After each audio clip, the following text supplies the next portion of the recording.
నీ పరిశుద్ధ నామానికి సమస్త ఘనత మహిమ. ప్రియ దేవుని బిడ్డలారా, ఈరోజు థర్స్డే 12th మార్చ్ 2026. మీ అందరికీ యేసు ప్రభువారి పేరట నేను శుభాలు తెలియపరుస్తున్నాను. దేవుని వాక్యాన్ని చదువుకుందామా? మత్తయి సువార్త 8వ అధ్యాయము 17వ వచనము. Gospel account to Saint Matthew chapter 8 and verse 17. ఆయన మాట వలన దయ్యములను వెళ్ళగొట్టి రోగుల నెలను స్వస్థపరిచెను. అందువలన ఆయనే మన బలహీనతలను వహించుకొని మన రోగములను భరించినని ప్రవక్త అయిన యెషయా ద్వారా చెప్పబడినది నెరవేరెను. దేవునికి స్తోత్రం కలుగును గాక. ప్రియ దేవుని బిడ్డలారా, ఆయనే మన రోగములను భరించెను. దేవునికి స్తోత్రము. ప్రియ దేవుని బిడ్డలారా, అనేకమైన కార్యములు ఆయన చేస్తున్నట్టుగా ఈ వచనంలో మనం చదువుతున్నాము. ఇక్కడ ఒక మాటను మనము తీసుకుందాము. మన రోగములను భరించెను. మన రోగములు, నా రోగములను ఆయన భరించెను. ప్రియ దేవుని బిడ్డలారా, సిలువ మీద ఆయన భరించెను. ఆయన శరీరం మీద భరించెను. ఆయన గాయముల్లో భరించెను. అందుకే ఆయన పొందిన గాయముల చేత మనము స్వస్థపరచబడి ఉన్నామని రాయబడ్డది. దేవుడే, యేసు ప్రభువారే మన రోగములను భరిస్తే దాని అర్థం ఏంటండి? మనము భరించిన అవసరం లేదు. Let me read this in English. That it might be fulfilled which was spoken by Isaiah the prophet, who said, He himself took our infirmities and bore our sickness. He bore our sickness. That means you don't have to be sick. If you're sick, you will or can be delivered. ఎందుకు నీవు స్వస్థత పొందుకోవాలి తెలుసా? ఆయన భరించాడు కాబట్టి. This knowledge that he bore our sickness will enable you to walk in healing.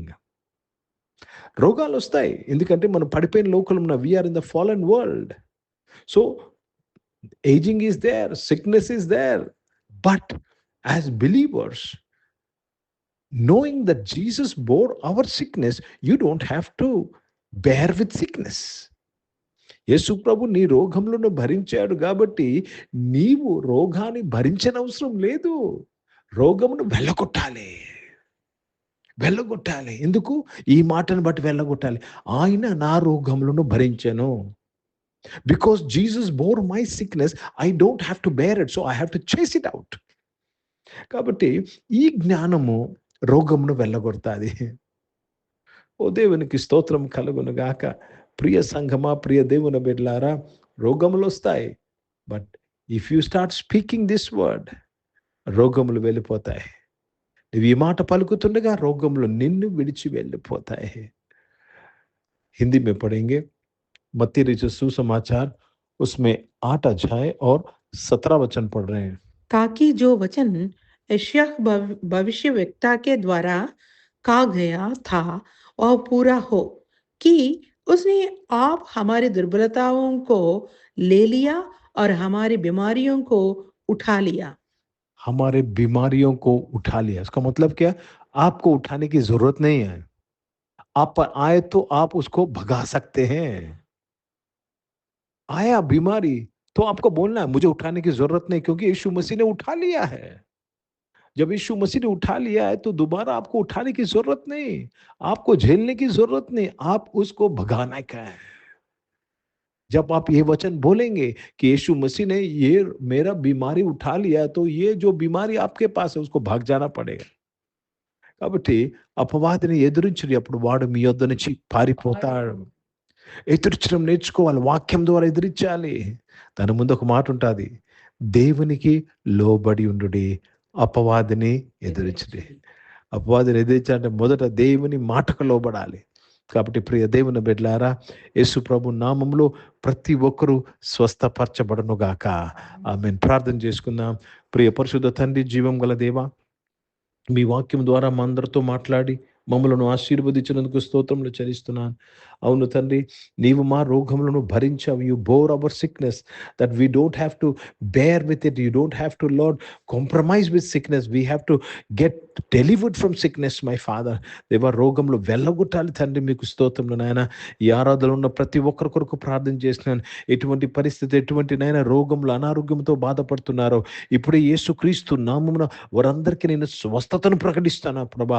స్వస్థతను ప్రకటిస్తున్నాను. ఏ విషయంలో ఎక్కడున్న వారు, ఎటువంటి పరిస్థితుల్లో ఉన్న స్వస్థతను ప్రకటిస్తున్నాను తండ్రి. మీకు స్తోత్రములు చెల్లిస్తున్నాను. ఈ యొక్క సమయంలో ప్రభా, మీరు మా అందరికీ చాలిన దేవుడై ఉన్నారు, కృప కలిగిన దేవుడై ఉన్నారు.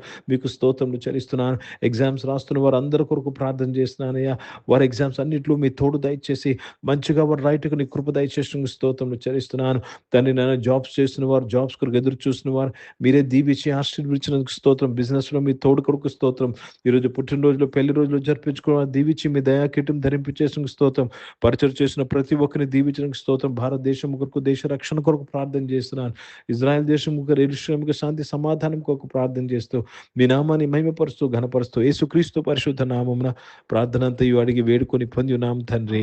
ఆమేన్. పరలోకమందున్న మా తండ్రి, మీ నామం పరిశుద్ధపరచబడును గాక, మీ రాజ్యము వచ్చును గాక, మీ చిత్తం పరలోకమందు నెరవేర్చబడుతున్నట్లు భూమి మీద నెరవేర్చబడిన మాకు కావాల్సిన దిన ఆహారమును మాకు దయచేయండి. మా ఇంట్లో ప్రార్థన చేసిన వారిని మేము క్షమించిన ప్రకారం అపరాధ క్షమించము. మమ్మల్ని శోధులు తెగ కీర్ని తప్పించము. ఎందుకంటే రాజ్యము, శక్తి, మహిమ నిరంతరం నీవై ఉన్నావు తండ్రి. ఆమె ఇప్పుడు మన పరమ తండ్రి దేవుని ప్రేమ, ప్రభుని యేసుక్రీస్తు వారి కృప, పరిశుద్ధాత్మిక అన్యోన్య సహవాసం ఈ ఆరాధనలో పాల్గొన్న ప్రతి ఒక్కరితో, ప్రార్థన చేయబడిన అంశములతో, సంగముతో ఇప్పుడు ఎల్లప్పుడు సదా తోడై ఉండును గాక. ఆమేన్. దేవునికి స్తోత్రం. అందరికీ వందనాలండి. God bless you and praise the lord.